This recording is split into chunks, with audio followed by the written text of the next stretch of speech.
Bismillahirrahmanirrahim. Assalamualaikum warahmatullahi wabarakatuh. Halo sahabat dapur sains fisika. Ketemu lagi dengan saya Purwani Handayani. Pada kesempatan kali ini saya akan membahas tentang KD4 yaitu fluida dinamis.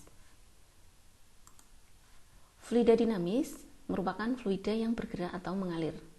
Ada beberapa batasan atau kriteria yang harus ada pada fluida yang mengalir. Yang pertama, aliran stasioner. Kemudian tidak timbul gesekan dengan permukaan bidang sentuh. Yang ketiga, tidak kompresibel, alias tidak terjadi perubahan volume jika dia ditekan. Nah, dari pengertian di atas, akhirnya muncul pengertian kontinuitas pada fluida bergerak yang menyangkut permasalahan debit air atau Q. Debit ini didefinisikan sebagai air yang mengalir tiap satuan waktu. Dari definisi ini, kita bisa membuat formulasi atau rumus bahwa Q sama dengan V per T. Dengan V adalah volume, T adalah waktu. Nah, jika air tersebut mengalir pada pipa dengan penampang A, luas penampang A, kemudian panjangnya ini L, maka bisa kita peroleh volume itu kan sama dengan luas penampang kali panjang. Sehingga rumus debit ini bisa kita uraikan menjadi A L per T.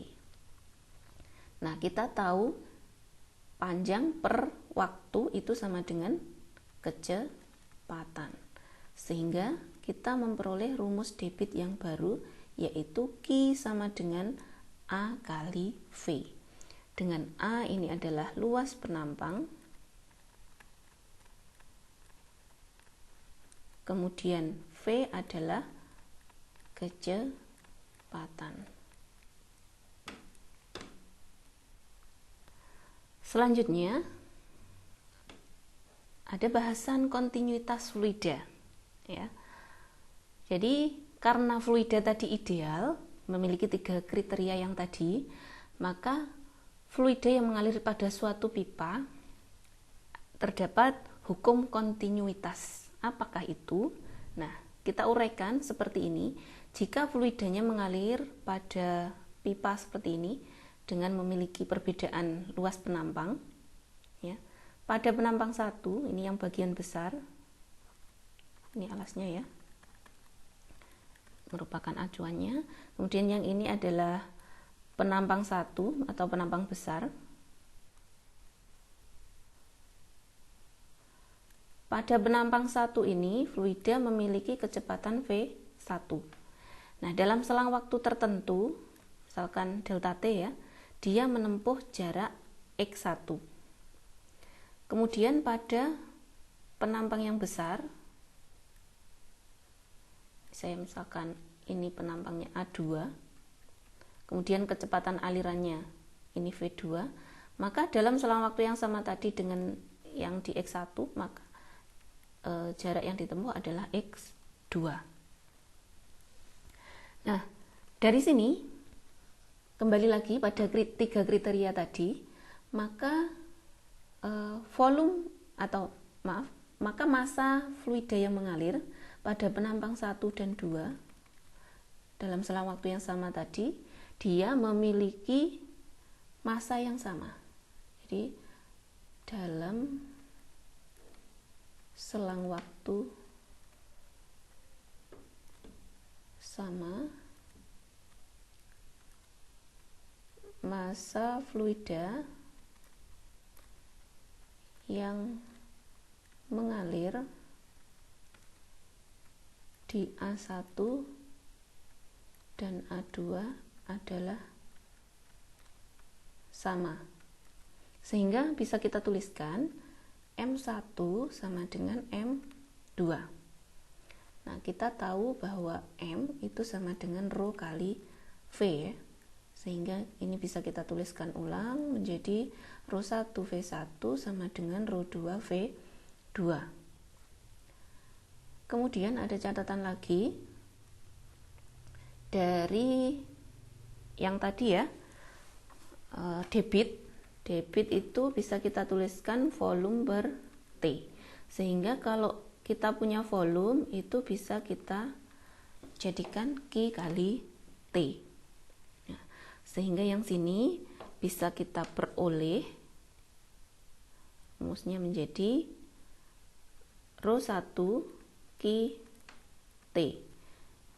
T-nya ini ya. Misalkan di sini ada titik B, C, kemudian ini D, E. Maka untuk volume 1 ini berarti waktunya T, BC akan sama dengan rho 2 kali Q T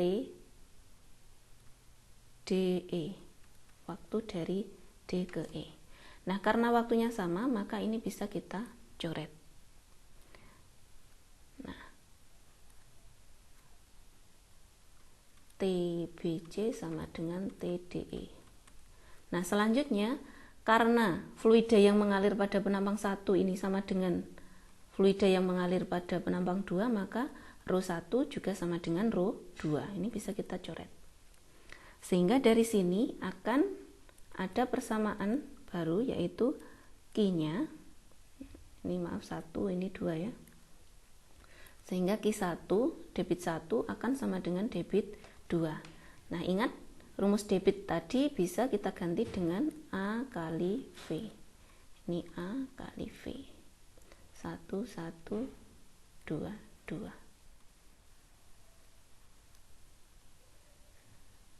Nah, jadi kontinuitas fluida maksudnya jika fluida itu mengalir pada dua penambang yang berbeda, maka ada sesuatu yang tetap, yaitu debitnya.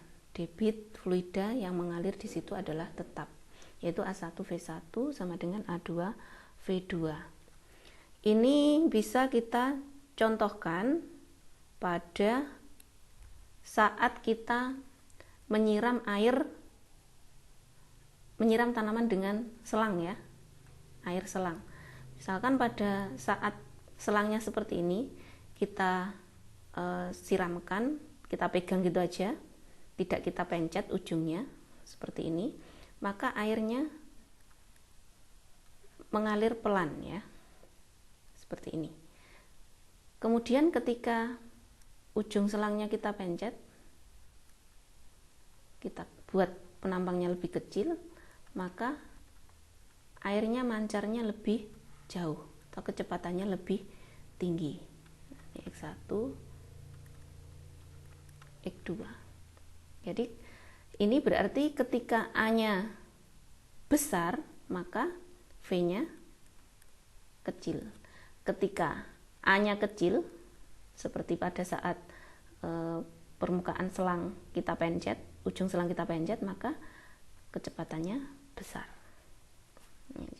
Seperti itu kontinuitas fluida. Selanjutnya ada hukum Bernoulli. Apa sih itu hukum Bernoulli? Ya, jadi Pak Bernoulli mengadakan penyelidikan tentang ini. Ada fluida yang mengalir pada pipa atau selang ya. Penampangnya berbeda, kemudian ketinggiannya juga berbeda. Nah, ini saya buat merah. Ini adalah acuannya.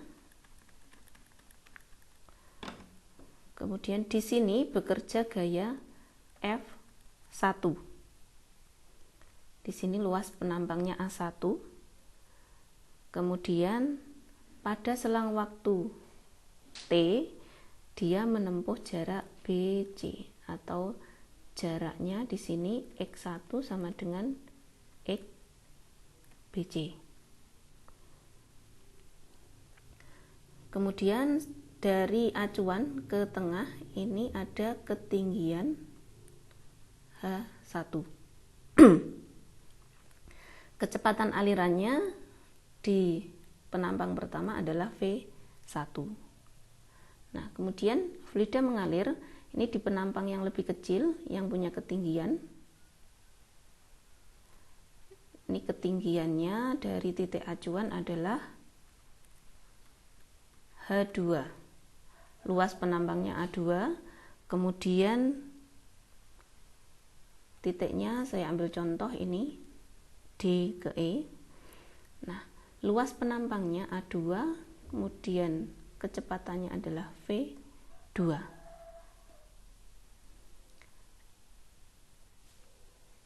Jarak antara D dan E adalah XDE atau saya sebut dengan X2.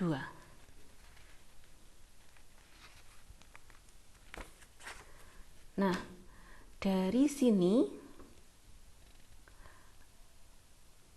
akan ada gayanya F1 arahnya ke sana. Nah, yang sebelah sini arahnya ke kiri, F2. Oh, ini nanti jadi negatif ya. Nah, dari sini kita bisa menghitung usaha yang dilakukan oleh fluida pada penambang 1. Usaha itu sama dengan gaya yang bekerja kali jarak yang ditempuh atau perpindahan. Nah, pada penambang 2, usaha yang dilakukan adalah min F2 karena arahnya ke kiri ya. Ini kali delta X2. Sehingga selisih atau selisih energi dari penambang 1 dan 2 adalah delta W. Delta W sama dengan W1 ditambah W2. Saya tuliskan ulang di sini.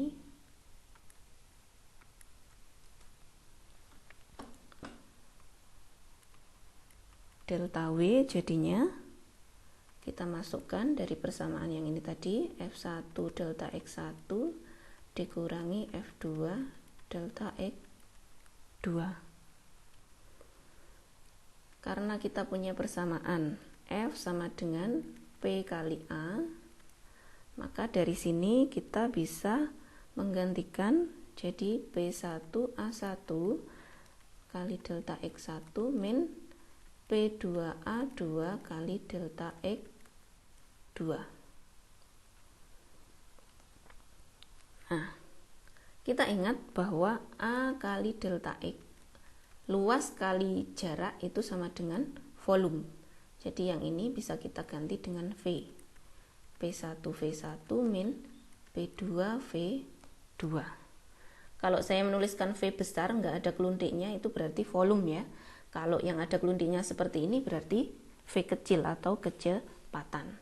Jadi kita dari sini memperoleh persamaan delta W sama dengan P1 V1 min P2 V2. Ini menjadi persamaan 1.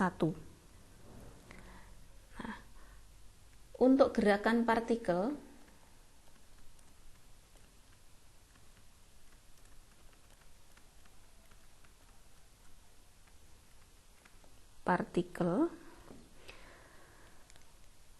karena titik materi bergerak, maka E K1 ini memiliki energi kinetik ya, setengah M V1 kuadrat.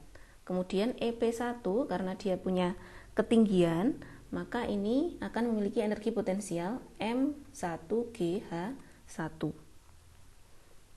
Sehingga energi mekanik pada penambang 1 ini sama dengan setengah, ini M-nya M1, M1 V1 kuadrat ditambah M1GH1. Nah, demikian pula untuk posisi 2. Maka EK2 sama dengan setengah M2V2 kuadrat dan EP2-nya sama dengan M2GH2. Sehingga kita peroleh EM2 energi mekanik pada posisi 2-nya sama dengan setengah M2V2 kuadrat ditambah M2GH2. Nah, dari sini kita punya slide selanjutnya aja ya.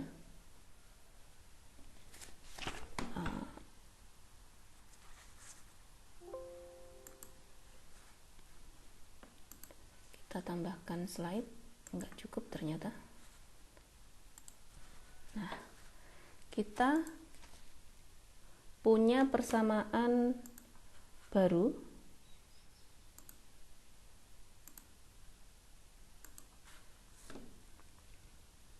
atau persamaan EM total, energi mekanik total, itu sama dengan EM1 ditambah EM2.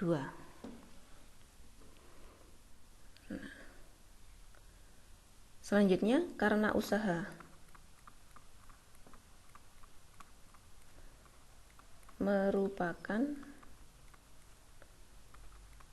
perubahan energi ya, sehingga delta W sama dengan EM total. Delta W kita peroleh dari persamaan 1 tadi, P1V1, yang ini persamaan 2, kemudian P2V2, ini akan sama dengan setengah M1V1 kuadrat ditambah M1G H1 ditambah setengah M2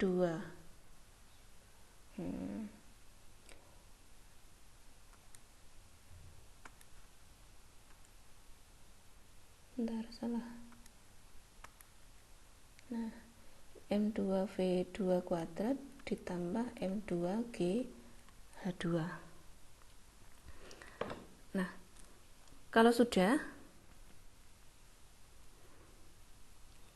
kita bisa menyelisihkan.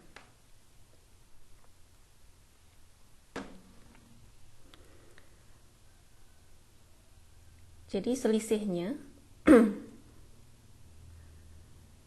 selisih EM totalnya bisa kita selisihkan yang pada kondisi 2, jadi EK2 nya ini kan sama dengan EK1 ya, yang ini EK2, EP1, ini EP2.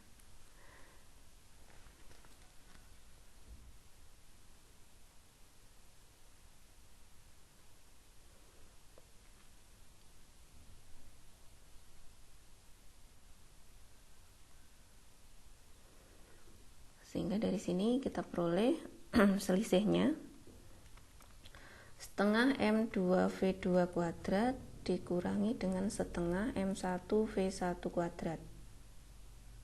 EK2 kurangi EK1 ditambah EP2 nya M2GH2 min M1GH1. Kita jadikan ke yang kiri.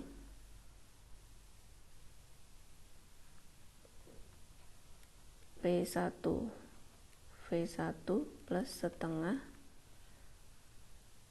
M1V1 kuadrat ditambah M1GH1 sama dengan P2V2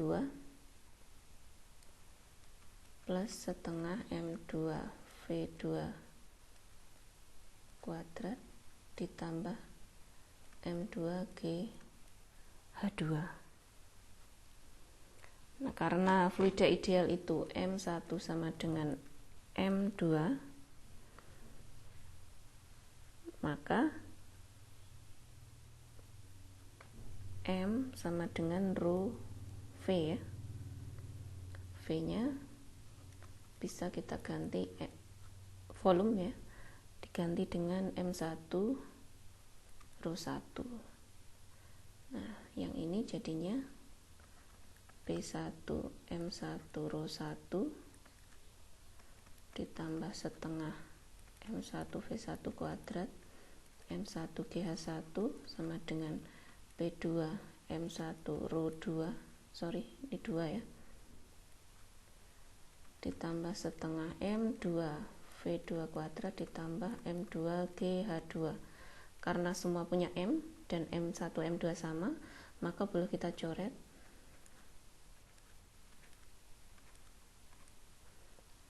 Nah, ini kalau kita kalikan dengan rho 2,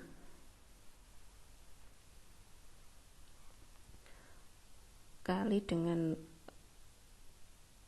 rho 1 dan rho 2, dengan rho nya sama, rho 1 sama dengan rho 2, sehingga ini bisa kita kalikan dengan rho 1 atau rho 2, sehingga yang kiri jadi P1 ditambah dengan setengah rho V1 kuadrat ditambah rho GH1 sama dengan P2 ditambah setengah rho V2 kuadrat ditambah dengan rho GH2.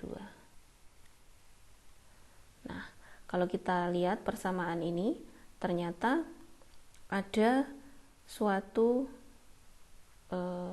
konstanta, ada sesuatu yang tetap.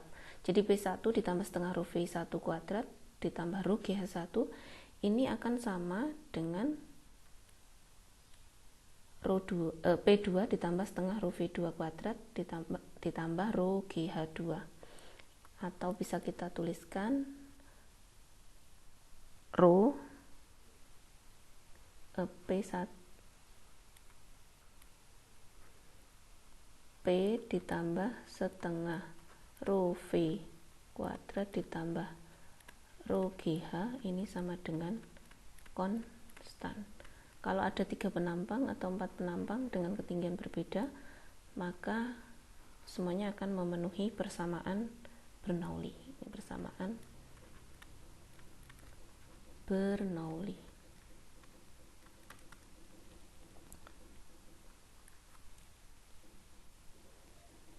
Nah, selanjutnya penerapan hukum Bernoulli. Ini ada teorema Torricelli. Ya, teorema Torricelli pada tangki berlubang. Jadi pada tangki berlubang ini, misalkan dia memiliki lubang kecil, si tangki ini memiliki lubang,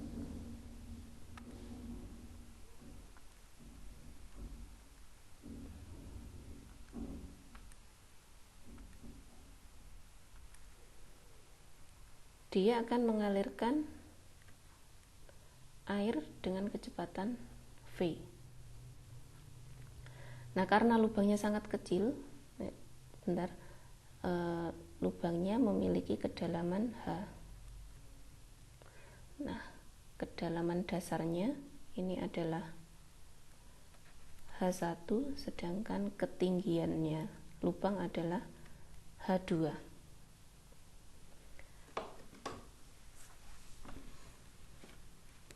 Kemudian ini karena tabungnya besar, kemudian lubang kebocorannya sangat kecil, maka kecepatan penurunan permukaan airnya di sini, ke sana ada penurunan kecepatan, ini V1-nya hampir sama dengan 0. Karena turunnya permukaan air di sini itu kecepatannya sangat kecil, pelan sekali ya. Bisa kalian bayangkan, ada tabung besar, bocornya kecil di sini, maka ini penurunan kecepatannya sangat kecil. Nah, dari hukum Bernoulli tadi akan kita peroleh ya. Ya, tadi kan ada P1 ditambah setengah rho V1 kuadrat ditambah rho GH1 itu sama dengan P2 ditambah setengah rho V1 kuadrat ditambah rho GH2. Nah, karena di sini P-nya sama ya, tekanan udaranya sama P1, di sini juga ada P2, ini sama, sama dengan tekanan udara luar, maka ini bisa kita hilangkan, atau ini pindah ke sini jadinya 0 ya. Kemudian karena V1 nya ini 0, maka yang sini menjadi 0, sehingga tinggal rho GH 1. Ini sama dengan, maaf ini 2, salah tulis, yang kanan menjadi setengah rho V2 kuadrat ditambah rho GH 2. Kanan kiri punya rho, sehingga persamaannya tinggal GH1 sama dengan setengah V2 kuadrat ditambah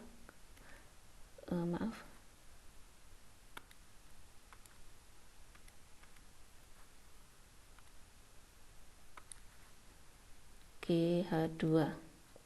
Ini pindah ke sana, sehingga kita peroleh V2 nya sama dengan akar 2G H1 min H2. Ini kecepatan V2 nya, ini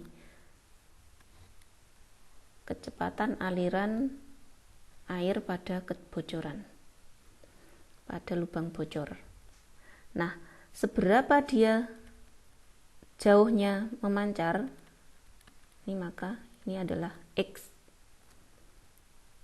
sehingga X itu sama dengan V kali T.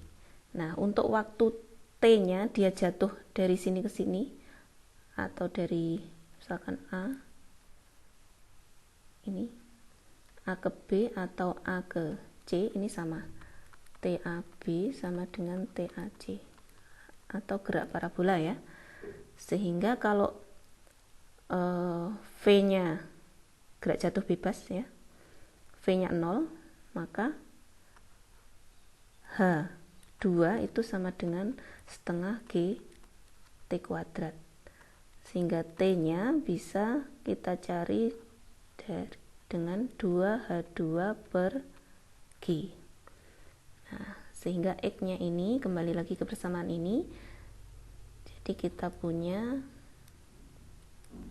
2G H1 min H2 kali akar 2H2 per G. Ini semuanya sama-sama dalam akar, boleh kita coret seperti ini, yang ada 2 keluar dari akar, sehingga kita peroleh H1 min H2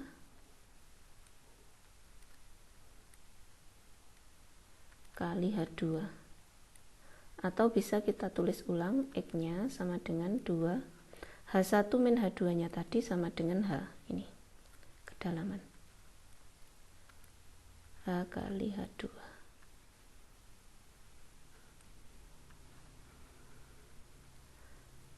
Dengan catatan,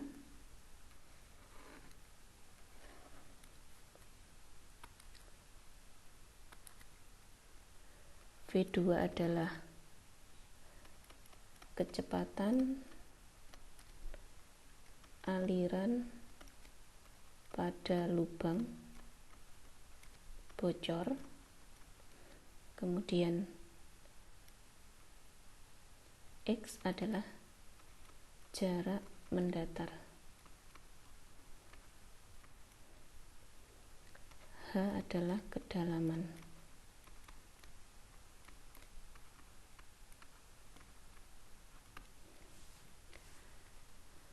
Dan seterusnya ya. Selanjutnya ini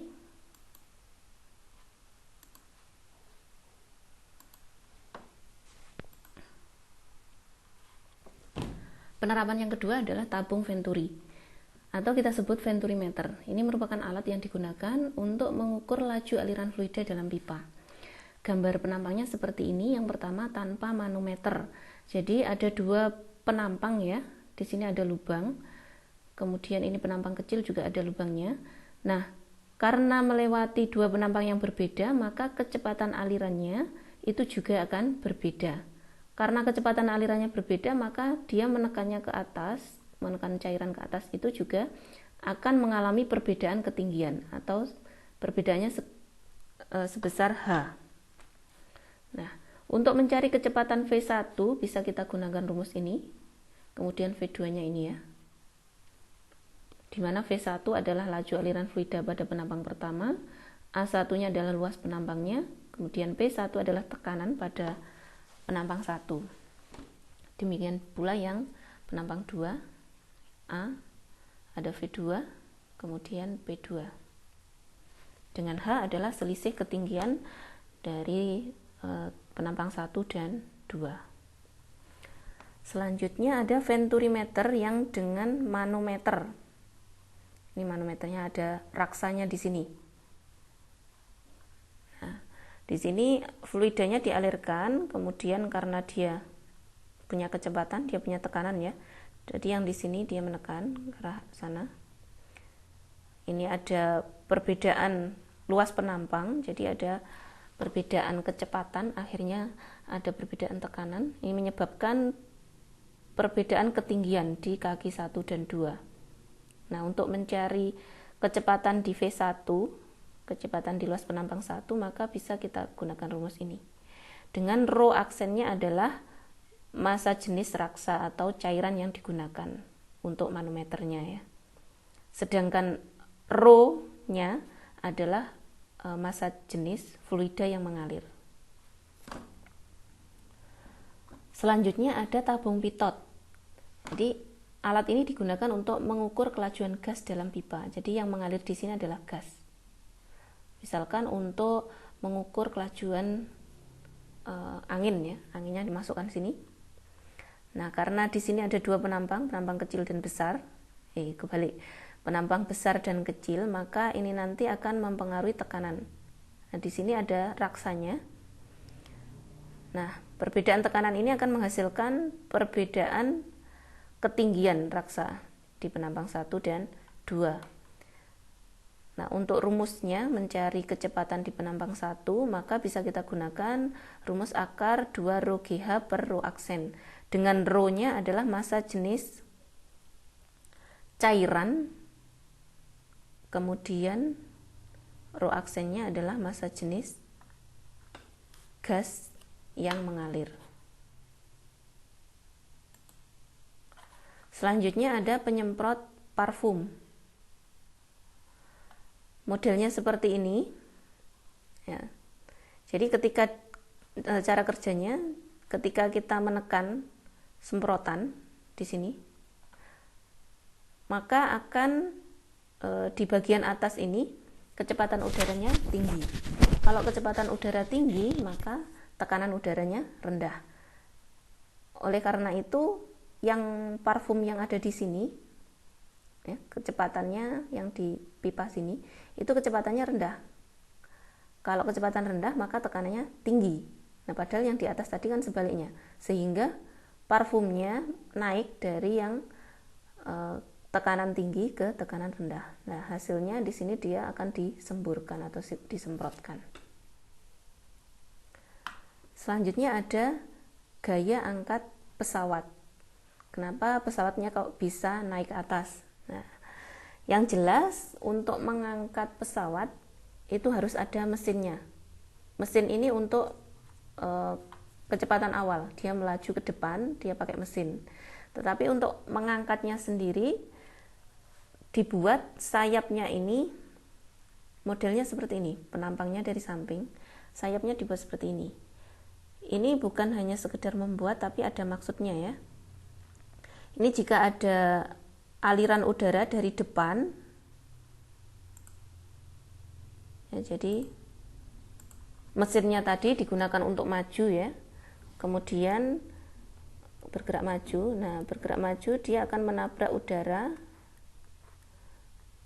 yang kalau kita gambarkan kerapatannya seperti ini, ada banyak garis-garis. Nah, karena menabrak penampang sayap yang seperti ini, modelnya seperti ini, maka yang bagian atas ini memiliki garis yang berdesak-desaan atau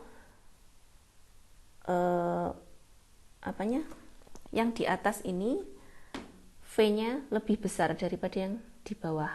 Karena V besar menurut Pak Bernoulli tadi, maka P-nya yang di atas atau tekanannya itu kecil. Ini.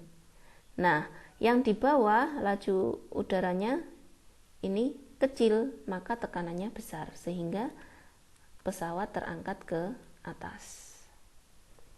Nah,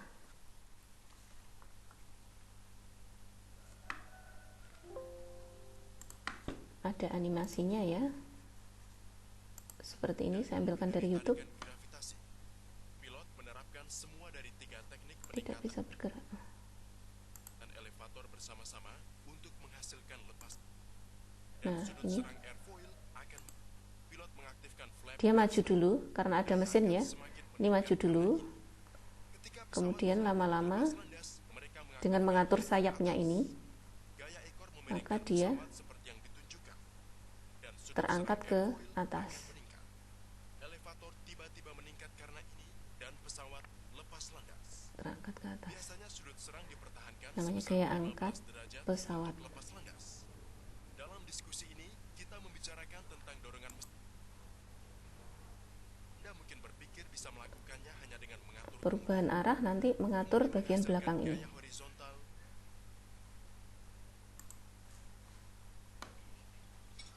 Oh, ada iklannya.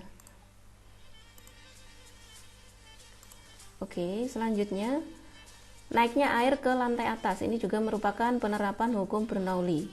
Di air yang di bawah bisa naik ke tandon atas ini. Ini pakai prinsip Bernoulli juga. Oke, sekian dari saya. Semoga apa yang saya jelaskan bermanfaat.